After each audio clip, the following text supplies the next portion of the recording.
Welcome to A1 TV Telugu news. నేను భువన. Details చూద్దాం. నంద్యాల జిల్లా నందికొట్కూరు నియోజకవర్గంలో ఎమ్మెల్యే గిత్త జయసూర్య మాట్లాడుతూ ఆంధ్రప్రదేశ్కి శాశ్వత రాజధానిగా కేబినెట్ బిల్లు ప్రవేశపెట్టి 5 కోట్ల జనాభాకు శాశ్వత రాజధానిగా అమరావతిని ఏర్పాటు చేసినందున హర్షం వ్యక్తం చేశారు.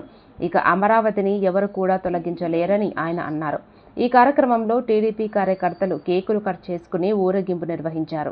రాజధాని ఉండాలని చెప్పేసి ఈ రోజు లోక్సభలోనూ రాజ్యసభలోనూ ఆమోదం తెలిపి ఈ రోజు ఆంధ్రప్రదేశ్ రాష్ట్ర రాజధానిగా అమరావతిని చట్టబద్ధత కల్పించినటువంటి ఘనత గౌరవ ముఖ్యమంత్రి శ్రీ నారా చంద్రబాబు నాయుడు గారికి, అలాగే మన దేశ ప్రధాని అయినటువంటి నరేంద్ర మోడీ గారు ఆనాడు శంకుస్థాపన చేసినటువంటి అన్ని గ్రామాల నుంచి కావచ్చు, దేశ విదేశాల నుంచి మట్టిని తీసుకొచ్చి ఇదంతా ఒక పవిత్రమైనటువంటి రాజధాని అని చెప్పేసి ఆనాడు శంకుస్థాపన చేయడం జరిగింది. ఈరోజు మళ్ళీ అమరావతికి చట్టబద్ధత కల్పించడంలో వారు పోషించినటువంటి పాత్ర ఎన్డీఏ కూటమి తరఫున మేము ప్రత్యేకమైనటువంటి ధన్యవాదాలు తెలియజేస్తున్నాం గౌరవ ప్రధానమంత్రి గారికి.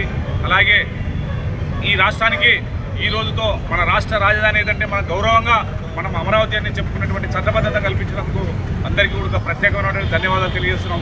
ఇది గౌరవ ముఖ్యమంత్రి శ్రీ నారా చంద్రబాబు నాయుడు గారికి సాధ్యమైందని చెప్పేసి, ఇది కేవలం కూటమి ప్రభుత్వ విజయమే అని చెప్పేసి ఈరోజు మనం అందరం కూడా గుర్తుపెట్టుకోవాలని చెప్పేసి, ఎందుకంటే రాష్ట్ర రాజధాని మనకు ఈరోజు సువర్ణాక్షరాలతో లిఖించబడినటువంటి రోజు ఈరోజు. కాబట్టి అందరికీ కూటమి తరఫున ప్రత్యేకమైనటువంటి ధన్యవాదాలు తెలియజేస్తున్నాం. ఎందుకంటే